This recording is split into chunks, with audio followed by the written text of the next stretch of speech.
오늘 주시는 하나님의 말씀은 역대상 1장 1절에서 4절입니다. 다 같이 일어나셔서 한 목소리로 같이 읽겠습니다. 시작.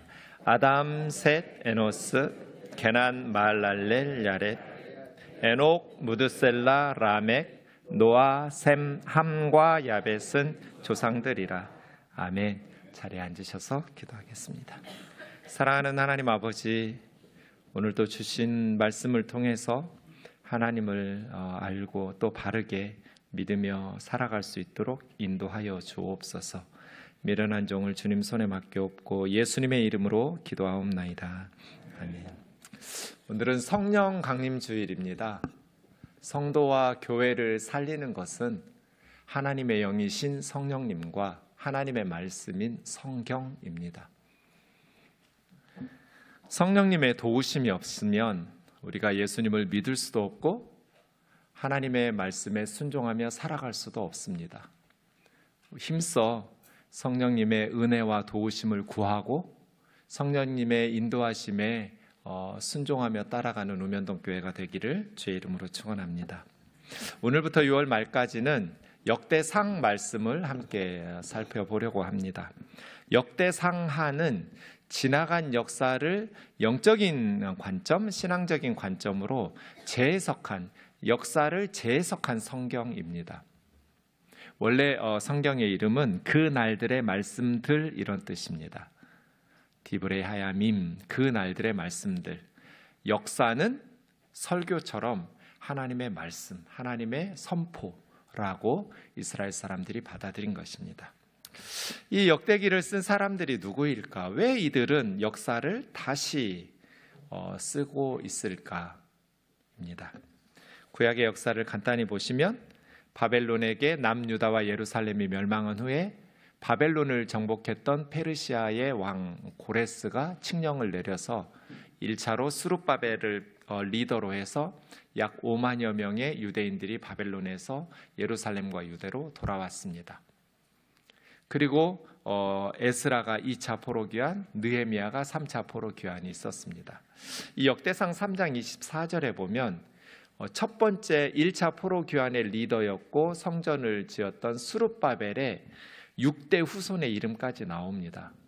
한 세대를 한 30여 년으로 잡으면 180년 후니까 이 기록으로만 보면 이 역대의 상이 쓰여졌을 때 주전 350년경으로 볼 수 있고 그 이후에 더 늦춰서 잡을 수도 있겠습니다. 그럼 어느 시대 사람들이 역대상하를 쓰고 왜 쓴 거예요? 나라가 망해서 바벨론에 끌려가 70여 년 살다가 돌아온 포로 후 공동체가 예루살렘과 유대로 돌아왔지만 돌아온 지 200여 년이 지났어요. 여전히 강대국의 지배를 받고 있고 다윗 왕조의 회복은 일어나지 않는 절망적인 상황이에요. 이러한 절망적인 상황 속에서 그들은 역사를 다시 살펴봄으로써 새로운 영적인 회복을 도모하려고 역대상하를 쓰고 함께 역사를 살펴본 것입니다. 우리 민족이, 이스라엘이 어디서부터 잘못됐냐? 무엇이 잘못됐길래 하나님께서 우리에게 진노하셔서 예루살렘이 멸망하게 하셨느냐? 그럼 우리는 지금 어떻게 살아야 되느냐? 역사를 통해서 절망적인 상황을 회복으로 변화시키기 위한 몸부림침이 역대상하라고 말할 수 있겠습니다. 역대기서의 구조를 보시면 역대상은 다윗의 이야기가 대부분입니다.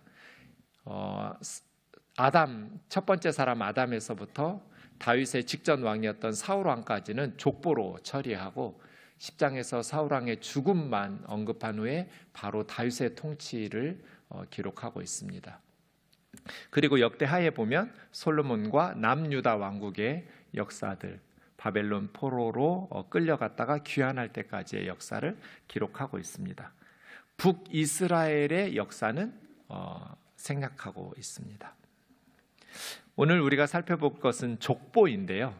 1장에서 9장까지 길게 아담에서부터 포로 후 공동체까지 족보가 나옵니다. 족보. 이들은 왜 이렇게 길게 족보를 기록했을까요? 족보를 통해서 이스라엘 사람들은 자신들의 정체성과 사명을 확인할 수 있었기 때문입니다. 우리가 지금 어떤 역사를 통해서 여기까지 왔는지, 족보는 그들의 정체성을 확인시켜주는 말씀이고, 또한 그것을 통해서 자신들이 어떻게 살아야 되는지, 자신들의 사명이 무엇인지를 깨닫게 해주는 말씀이 족보이기도 합니다. 작년에 노벨 문학상을 수상했던 한강 작가가 던졌던 질문이 있습니다. 과거가 현재를 도울 수 있는가? 죽은 자가 산자를 구할 수 있는가? 있다. 무엇보다도 과거가 현재를 도울 수 있다. 죽은 자가 산자를 구할 수 있다라는 확신을 가지고 역대기서 저자들은 지나간 역사를, 과거를 다시 신앙적인 관점, 영적인 관점에서 재해석하고 평가하면서 지금 우리가 어떻게 살아야 되냐, 어떤 신앙 생활을 해야 되느냐를 역대상하를 통해서 묵상하게 된 것입니다. 오늘 본문 1장 1절에서 4절 보겠습니다. 아담에서부터 노아의 세 아들까지 11대 11대에 걸쳐서 기록되고 있습니다. 원문에 보면 야벳은 조상들이라 이런 표현은 없습니다. 그냥 이름만 나열되어 있습니다. 아담, 셋, 에노스, 게난, 마할랄렐, 야렛, 에녹, 무드셀라, 라멕, 노아, 셈, 함, 야벳, 이렇게 이름들만 나열하고 있습니다. 이것이 하나님의 말씀, 그 날들의 말씀들입니다. 호랑이는 죽어서 가죽을 남기고 사람은 죽어서 이름을 남긴다고 하는데, 역대상 1장에서 9장까지 보면 이름들만 쭉 나열되고 있습니다. 또 가끔은 간단하게 그 사람에 대해서 소개도 하고 있습니다. 후대에 우리의 이름이 뭐라고 평가되고 있을까? 후대의 사람들이 우리의 이름을 어떻게 설교할까? 이 사람의 이름에서 언급하는 내용들은 무엇일까 생각하게 됩니다. 우리 이름을 보고 사람들은 무슨 말을 할까? 아담부터 살펴보겠습니다. 이 족보가 이스라엘의 첫 번째 시조인 아브라함에서부터 시작하지 않고 인류의 첫 번째 사람인 아담에서부터 시작하고 있다는 것을 주목하셔야 됩니다. 이스라엘의 조상 아브라함이 아니라 인류의 조상 아담에서부터 족보가 시작됩니다. 이 아담이라는 이름 속에서 우리는 세 가지 정도를 묵상할 수 있습니다. 첫 번째, 인간은 하나님의 형상을 따라 흙으로 하나님께서 창조하셨다는 것입니다. 아담 이전에는 어떤 사람도 없었습니다. 이 지구상의 인간은 처음부터, 영원 전부터 존재한 게 아닙니다. 존재하지 않았던 시기가 있습니다. 아무것도 존재하지 않던 무에서 하나님께서 창조하시기를 시작하면서부터 우리 존재가 시작됐습니다. 아담이라는 이름은 그 이전에는 사람이 없었다는 뜻입니다. 그리고 아담을 하나님께서 창조하셨다는 뜻입니다. 하나님은 아담은 흙이라는 뜻입니다. 흙으로 사람을 만드셨습니다. 그런데 하나님의 형상으로 사람을 만드셨습니다. 창세기를 믿지 않고 하나님을 믿지 않는 사람들은 자기 자신의 정체성을 확인할 방법이 없습니다. 우연히 던져진 존재라고 말하기도 하고, 진화를 계속해서 가장 진화의 마지막 단계의 동물이라고 말하기도 합니다. 그러면 인간의 존엄성은 그저 다른 동물들보다 좀 더 진화한 동물일 뿐입니다. 그러나 성경은 사람은 하나님께서 지으셨고 하나님의 형상으로 지으셨다고 말합니다. 창세기 1장에 아멘할 때 인간을 가장 소중하고 존귀하게 여기는 세계관과 가치관이 형성됩니다. 사람이 왜 소중한가? 하나님께서 하나님의 모양, 하나님의 형상으로 지으셨기 때문입니다. 인간을 가장 소중하게 여길 수 있는 가치관이 인간을 가장 존귀하게 여길 수 있는 세계관이 하나님의 창조에서부터 시작됩니다. 아담, 하나님께서 지으셔서 시작된 인간임을 가르쳐 줍니다. 그리고 이 아담이라는 이름 속에서 모든 인류는 한 가족이라는 것을 가르쳐 줍니다. 모든 인류는 아담과 하와라는 한 부모 밑에서 태어난 사람들입니다. 그러니 우리는 다른 나라 사람이라고 해서 타인이 아닙니다. 성이 다르다고 해서 남남이 아닙니다. 우리는 모두 한 가족입니다. 이것이 성경의 세계관입니다. 남이라고 생각하니까 함부로 업신여기고 죽이고 전쟁을 합니다. 내 가족이라고 생각하면, 한 가족이라고 생각하면 그럴 수가 없습니다. 타인의식이 세상을 지옥으로 만듭니다. 남이니까요. 그러나 아담이라는 이름 속에서, 이 족보에서 모든 인류는 한 가족이었음을, 그것이 성경의 교훈임을 우리에게 가르쳐 줍니다.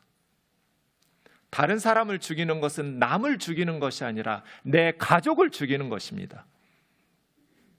그리고 아담이라는 이름 속에서 아브라함이 아니라 아담에서부터 시작함으로써 하나님의 백성 이스라엘은 모든 인류를 위한 사명이 있다는 것을 깨닫게 해줍니다. 하나님은 이스라엘만의 하나님이 아닙니다.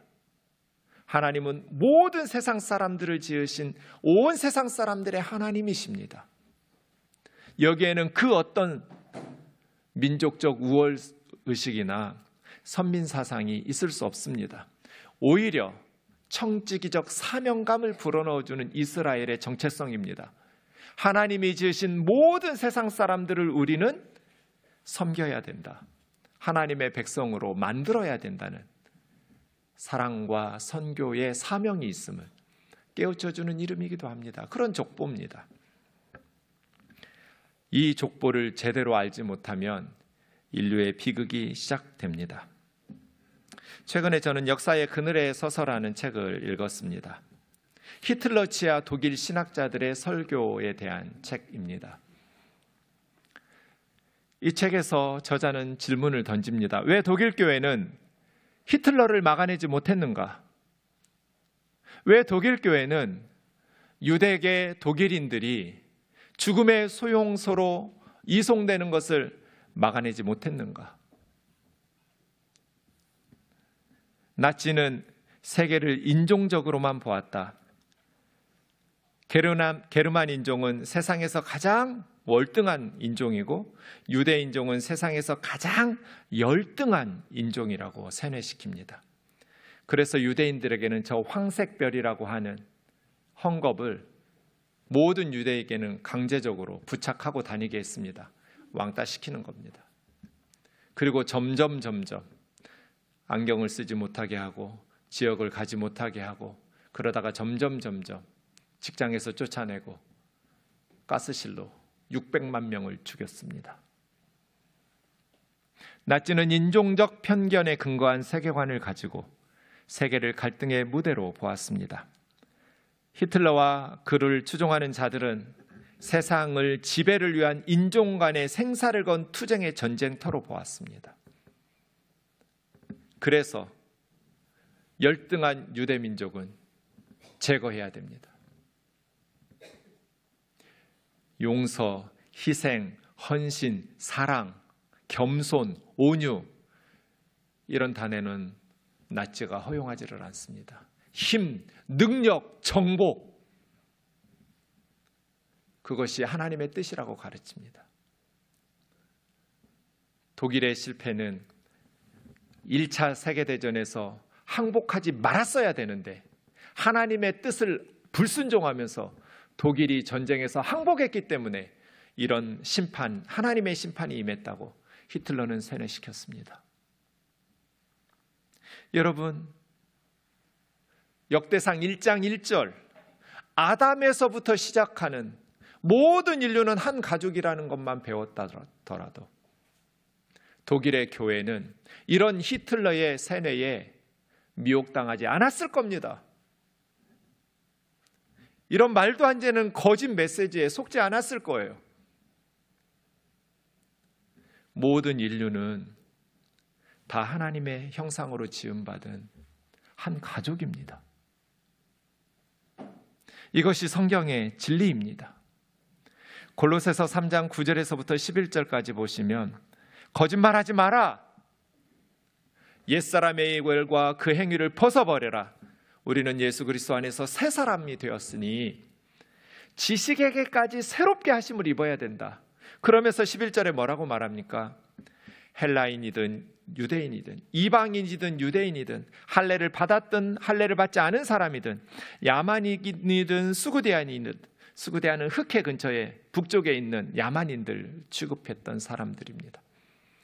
노예 종이든지 자유인인 로마 시민권자이든지 차별이 있을 수 없으니, 이것이 하나님의 진리입니다. 히틀러가 거짓말한 거예요.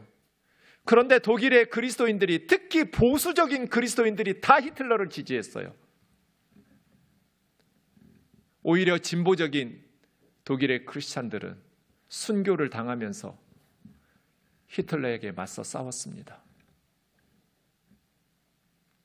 지금 우리는 어떤 신앙생활을 하고 있는가? 거짓말하지 마라. 이 땅의 모든 사람들은 차별이 있을 수 없다. 2000년 전에 노예하고 자유인이 차별이 없다는 것, 남자와 여자가 차별이 없다는 것, 유대인과 이방인이 차별이 없다는 것, 상상해보지도 않은 생각입니다. 한 번도 그런 말을 들어본 적이 없었을 거예요, 로마 시민들이. 이것이 지식에까지 새롭게 되어야 돼. 하나님의 백성들이 붙잡아야 될 진리입니다. 우리는 이 땅에 어떤 사람이라도 그 사람이 건강하든지 장애가 있든지 많이 배웠든지 못 배웠든지 부유하든지 가난하든지 피부가 어떠하든지 국적이 어떠하든지 어떤 상황이라도 인류는 한 가족이었음을 기억하고 하나님의 형상으로 지음받았다라는 것에 아멘하고 차별이 있어서는 안 된다라는 것에 아멘하면서 교회와 그리스도인들이 성령의 인도하심을 따라서 더불어 함께 행복한 세상을 만드는 데 헌신해야 됩니다. 그렇지 않으면 나치와 같은, 그리고 저 북한과 같이 공산주의 사상을 가지고 있는 그러한 세계관에 빠져서 공동체에 도움이 되지 않는 사람들은 제거해버려도 된다고 생각하고 가르치게 됩니다.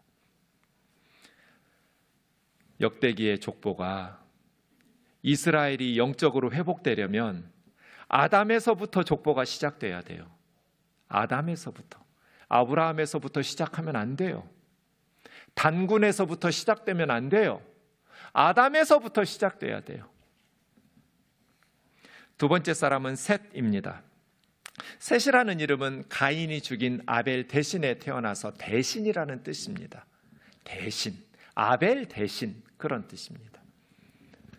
아담 다음에 셋이 나왔다는 것은 가인이 시기와 질투로 인한 미움 때문에 자기 동생 아벨을 살인했다라는 첫 번째 살인 사건을 우리에게 떠오르게 합니다. 동생을 죽였어요, 형이. 왜? 시기와 질투 때문에, 미움 때문에. 우리가 누군가를 미워하기 시작하고 그 사람의 존재를 없애버리기 시작하면 가인처럼 돼요. 가인이 하나님과의 관계가 무너지고 바른 예배가 무너지니까 인간과의 관계가 무너지고 동생을 쳐서 죽였어요. 첫 번째 살인사건이 일어난 것입니다. 한강 작가는 노벨상을 수상하면서 이런 소감으로 발표했습니다. 필연적으로 문학을 읽고 쓰는 일은 생명을 파괴하는 행위들의 반대편에 서 있습니다. 폭력의 반대편인 이 자리에 함께 서 있는 여러분과 함께 문학을 위한 이상의 의미를 나누고 싶습니다. 저는 이 이야기를 듣는데 문학에다가 성경을 집어넣으면 딱이다 싶었습니다. 필연적으로 성경을 읽고 쓰는 일은 생명을 파괴하는 행위들의 반대편에 서 있습니다. 폭력의 반대편에 성경의 사람들이 서 있어야 됩니다. 셋이라는 이름이 아담 다음에 왔다는 것은 바로 이러한 것들을 우리에게 가르쳐 줍니다.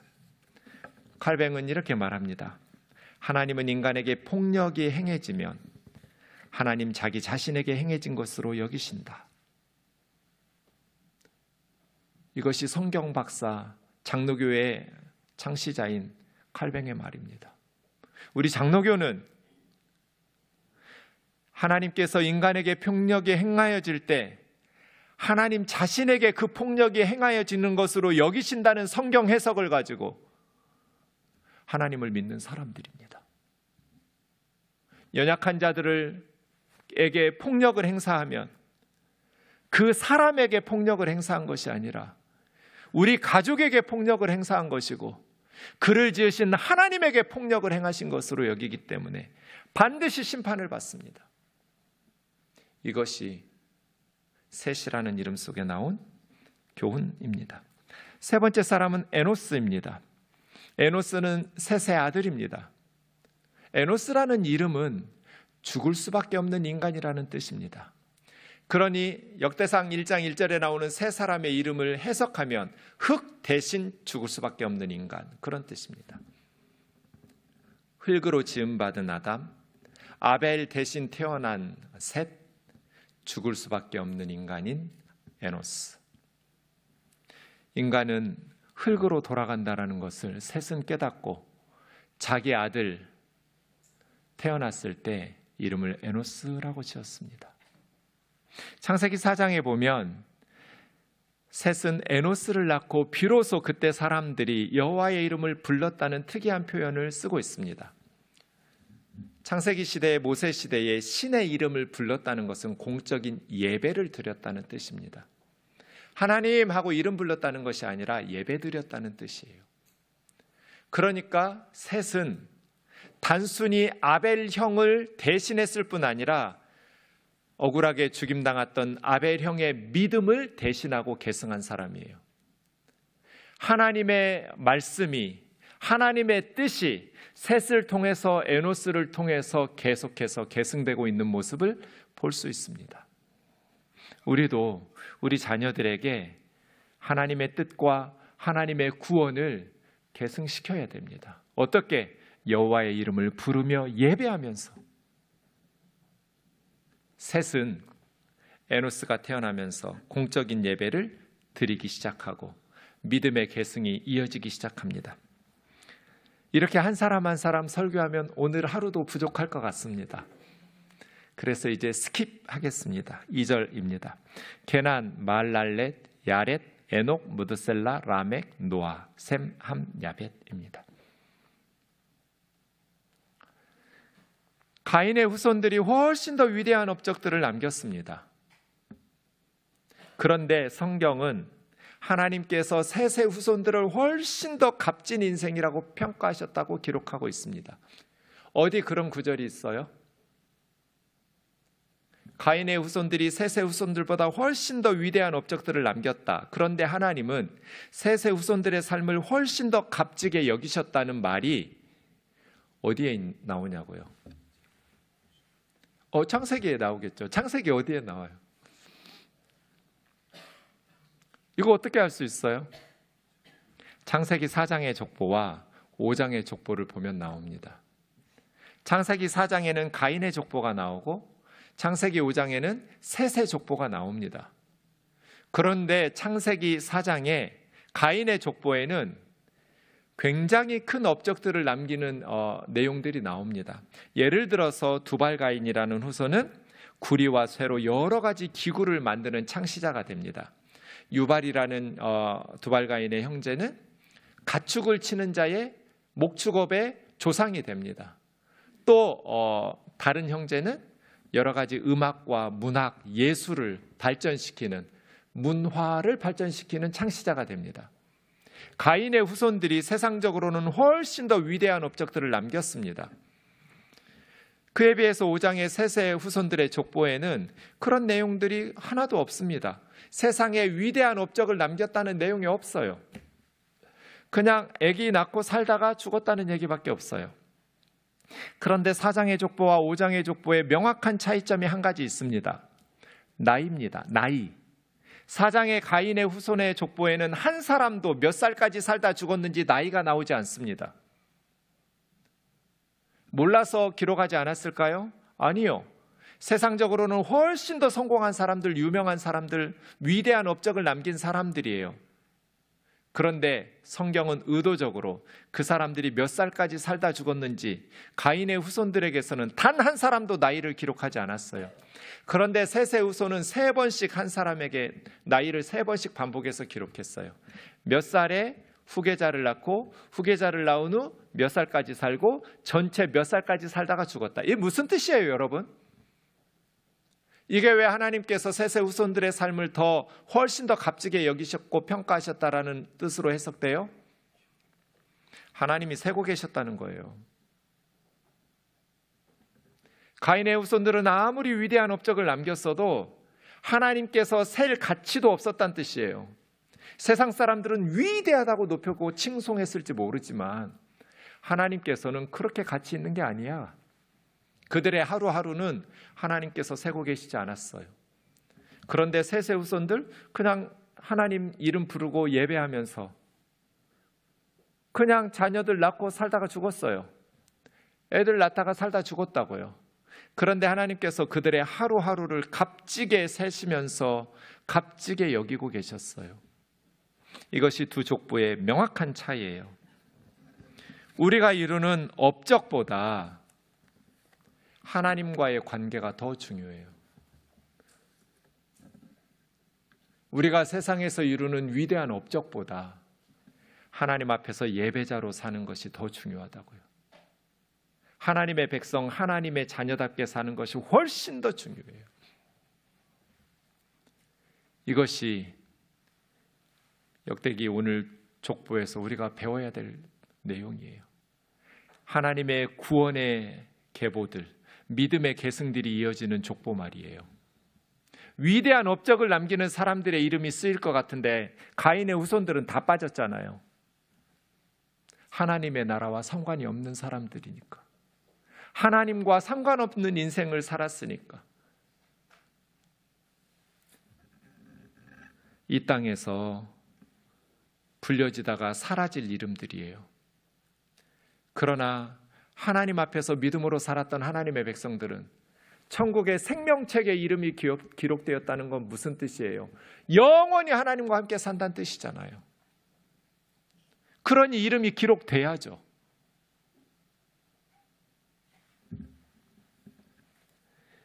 오늘 본문에서 3절에 나오는 에녹이라는 사람을 또 주목해야 됩니다.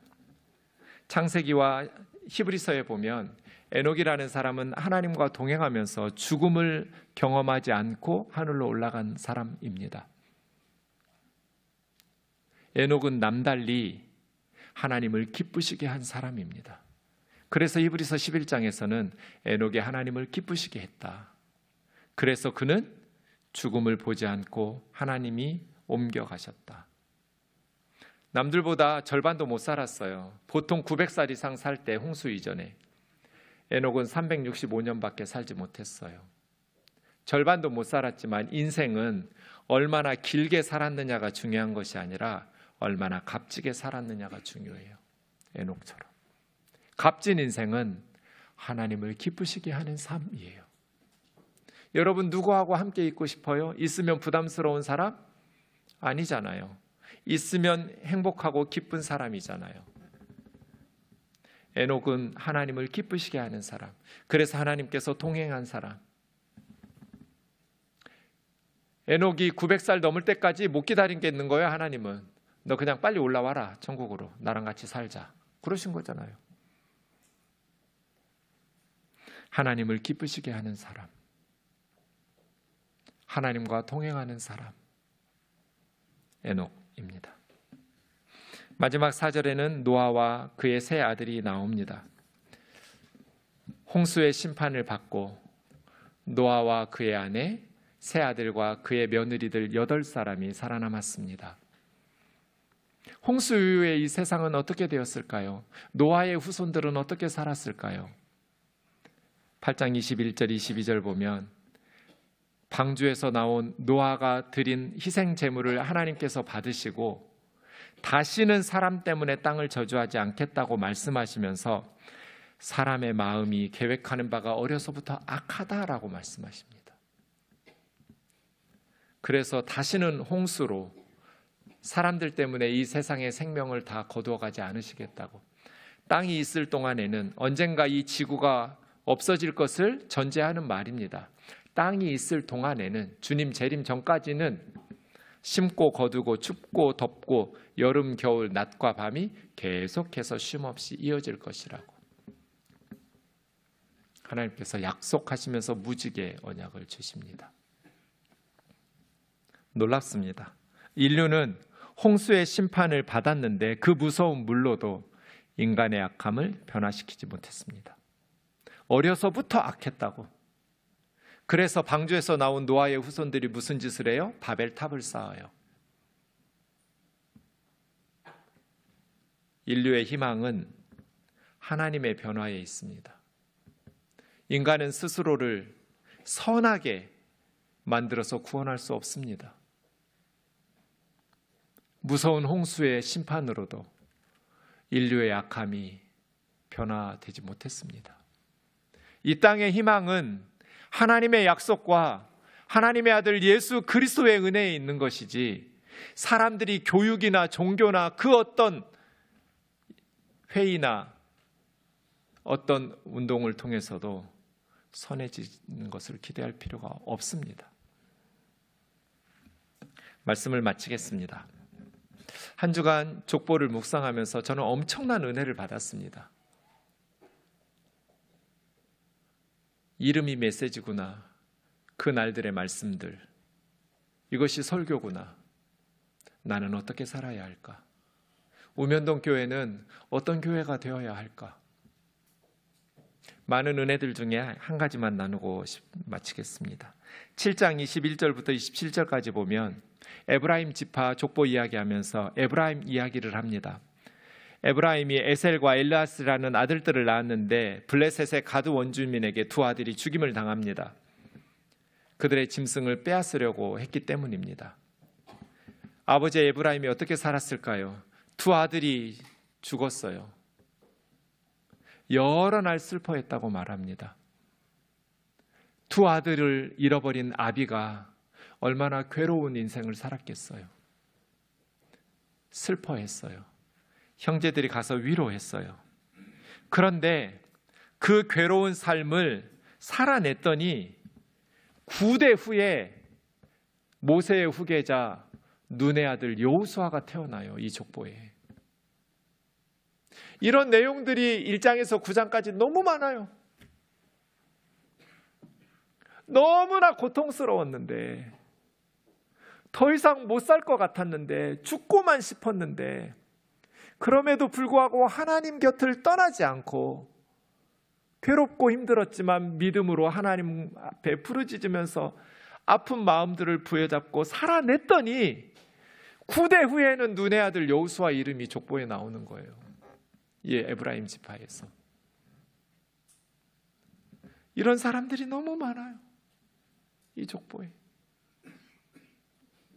나오미가 모압에서 포기하고 자기 인생, 남편 죽고 두 아들 죽은 모압에서 그냥 두 며느리 데리고 늙은 나오미가 모압에서 눌러앉아 살았다면, 베들레헴으로 돌아오지 않았다면 다윗은 태어나지 못했을 거예요.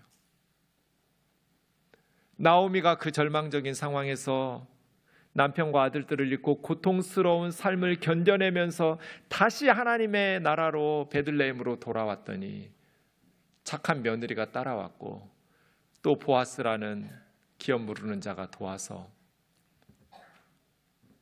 다윗의 아버지 이새를 낳는 오벳이 태어나잖아요. 사랑하는 자매 형제 여러분, 고통스러운 삶을 견뎌내면서 믿음으로 살아내면 우리를 통해서도 하나님 나라의 일꾼이 태어날 줄로 믿습니다. 포기하시면 안 됩니다.